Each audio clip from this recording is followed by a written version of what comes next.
नमस्ते बच्चों। आज है अपने सवाल। जो कल तुम लोगों को मात्रक, फॉर्मूला, डेफिनेशन बताई थी, उनको तुम लोगों ने अच्छी तरह याद कर लिया होगा। ठीक है, उनको दोहरा लेना। तो फॉर्मूला तुम्हारे दिमाग में सेट होने चाहिए, 2 से 4 बार लिख करके देख लेना। तो सवाल में जो है महत्वपूर्ण चीज याद रखना है, सवाल को कैसे किया जाता है। तो सबसे पहले नंबर, सवाल को हमें 1-2 बार अच्छी तरह से रीड करना है, पढ़ना है। फिर उसमें जो जो दिया गया है उसको लिखेंगे हम। फिर ज्ञात करना है, उसको क्वेश्चन मार्क लगाओ। फिर उसका फॉर्मूला लिखो और फॉर्मूला के बाद उसका उत्तर निकालो। ठीक है, इस तरह से हम इन 4 चरणों में चलेंगे तो अंत में सवाल हमारा सॉल्व हो जाएगा और उत्तर में उसके साथ उसकी यूनिट लिखो। अब अंत में प्रत्येक चीज के सवाल कॉपी में बता रहे हैं कर करके, जिसमें सॉल्व है। ठीक है, उसमें तुम लोगों को समझना है। ठीक है,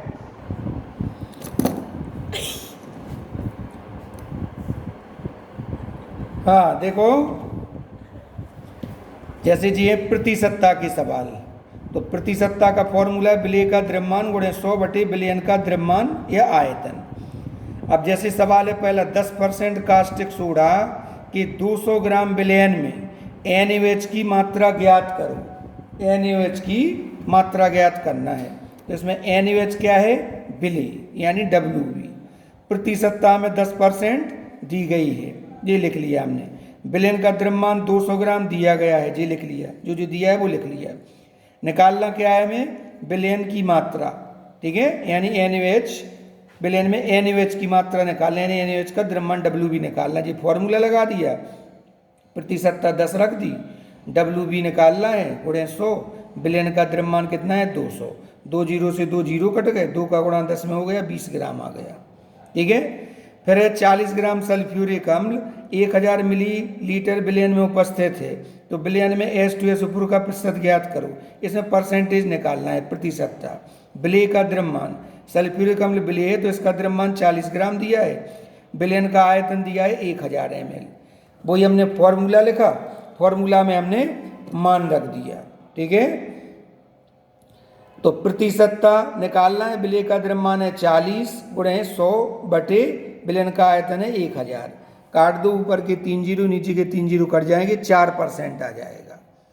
ठीक है, इसी तरह 30 ml एथिल एल्कोहल 270 मिली जल में घुला है। तो विलयन में एथिल एल्कोहल का प्रतिशत ज्ञात करो।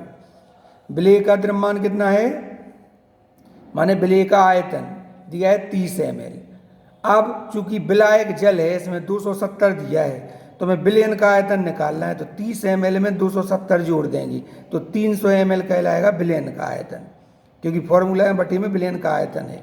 सूत्र लिख लिया, विलेय का आयतन 30 है गुणे 100, विलयन का आयतन 300 रख दिया। इन्हें काट दिया तो 10% आ गया। ठीक है, इसी तरह से है 92 ग्राम एथिल एल्कोहल 72 ग्राम जल की विलयन में जल की प्रतिशतता ज्ञात करना है। तो वही 92 ग्राम एथिल एल्कोहल 72 ग्राम जल को हम जोड़ देंगे तो 164 ग्राम विलयन का द्रव्यमान आ जाएगा। विलेय का द्रव्यमान हमें दिया है, इसमें निकालना किसका है? जल का। तो जल का यानी 72 दिया है हमें, इसमें जल को हम विलेय मानेंगे क्योंकि इसमें 92 ग्राम एथिल एल्कोहल ज़्यादा है, तो ये विलायक कहलाया। इसमें मान रख दिए, 43.9% आंसर आ जाएगा। तो ये प्रतिशतता के सवाल हैं। मूलरता, वही इसकी परिभाषा, ये सब मूलरता के सवाल हैं। 5.85 ग्राम NaCl को 200 ml विलयन में घोला गया, तो विलयन की मूलरता ज्ञात करो। तो हमें Wb कितना है? 5.85 ग्राम, यानी विलेय का द्रव्यमान 5.85 ग्राम NaCl है इसमें विलेय। Mb माने विलेय का आणविक द्रव्यमान, विलेय है NaCl, इसका अणुभार बताया था 58.5 ग्राम होगा। Na का 23, Cl का 35.5, तो 58.5 ग्राम। ये दिया भी रहता है सवाल में, कभी कभी नहीं भी दिया रहता है।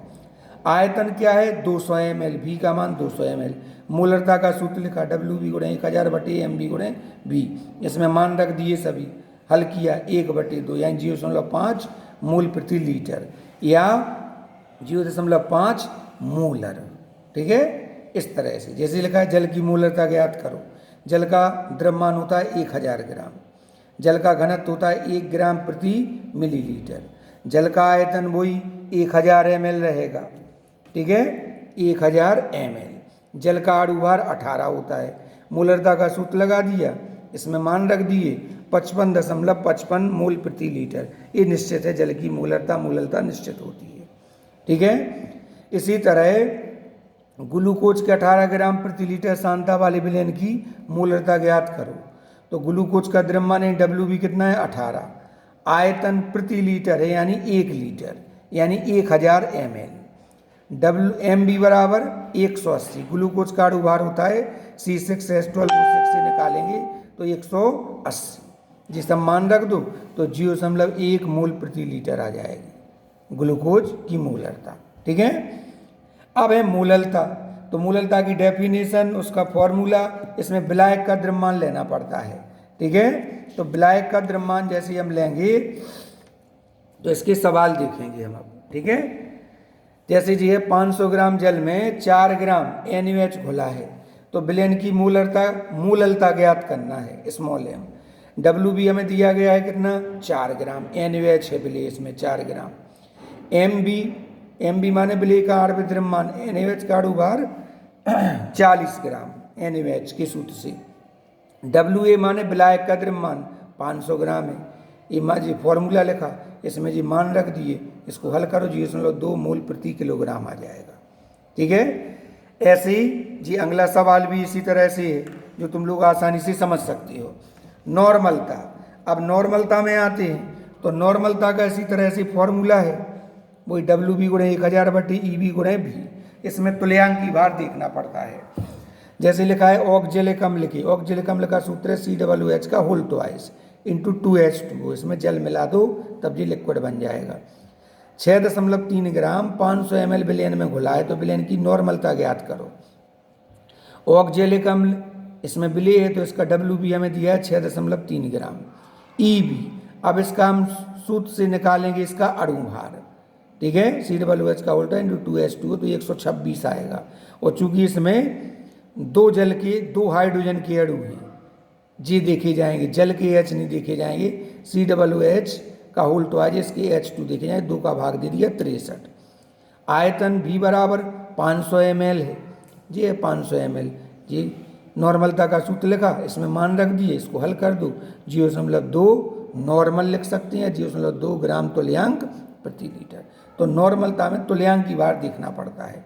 इसी तरह जी अगला सवाल भी होगा Na2CO3, इसका तुल्यांक की भार 53 आएगा, क्योंकि Na2CO3 का अणुभार निकाल करके इसमें 2 का भाग दिया जाएगा, क्योंकि इसमें 2 धनायन है और 2 ऋणायन है। ठीक है। फिर इसके बाद में मूल प्रभाज। तो मूल प्रभाज निकाला जाता है अलग अलग। जैसे विलय का मूल प्रभाज निकाल रहे तो XB बराबर वही N, स्मॉल n इसमें मान रहे अपन विलय का, और कैपिटल N मान रहे इसमें विलायक का। तो विलय के मूलों की संख्या बटे विलय धन विलायक के मूलों की संख्या। अगर विलायक का निकालें तो वही XA बराबर कैपिटल N मान रहे इसमें विलायक के मूलों की संख्या, और स्मॉल n मान रहे विलय के मूलों की संख्या। ठीक है। जैसे ये 90 ग्राम जल में 4 ग्राम NaOH विलय है, तो जल का मूल प्रभाज निकालो। इसमें पहले मूलों की संख्या निकालना पड़ती है। मूलों की संख्या का सूत्र होता है द्रव्यमान बटे अणुभार। जैसे H2O का द्रव्यमान है 90 ग्राम, तो H2O की मूलों की संख्या क्या आएगी, H2O की मूलों की संख्या बराबर द्रव्यमान बटे अणुभार। 90 द्रव्यमान है, अणुभार जल का होता है 18, 18 का 90 में भाग दो 5 मूल बनेगा। NaOH का द्रव्यमान 4 ग्राम दिया है सवाल में। ठीक, तो वही द्रव्यमान बटे अणुभार 4 बटे NaOH का अणुभार 40, हल कर 0.1 मूल आएगा। अब हमें निकालना क्या है, जल का मूल प्रभाज। तो जिसका मूल प्रभाज निकालना है उसके मूलों की संख्या अंश में रखो, वो हर में उसमें जो भी है विलय और विलायक उन दोनों को जोड़ दो। तो NH2 बटे NH2 प्लस NaOH माने जल के मूलों की संख्या बटे जल प्लस NaOH के मूलों की संख्या। जी मान रख दिए, इसमें हल कर दिए 9 आ गया जी जल का मूल प्रभाज। ठीक है। इसी तरह से हम इसमें भी निकालेंगे 12 ग्राम जल 100 ग्राम एसिटिक अम्ल 92 ग्राम एथिल एल्कोहल के मिश्रण में जल का मूल प्रभाज निकालो। ठीक है। अब इसमें 3 चीजें हैं, जल है, एसिटिक अम्ल है और एथिल एल्कोहल है। तीनों के द्रव्यमान दिए, तो तीनों के पहले मूलों की संख्या निकालेंगे। H2O का द्रव्यमान 12 है, इसमें 12 बटी 18 अणु भार का भाग देंगे तो 0.6 बनेगा। एसिटिक अम्ल का द्रव्यमान 100 ग्राम दिया गया है सवाल में।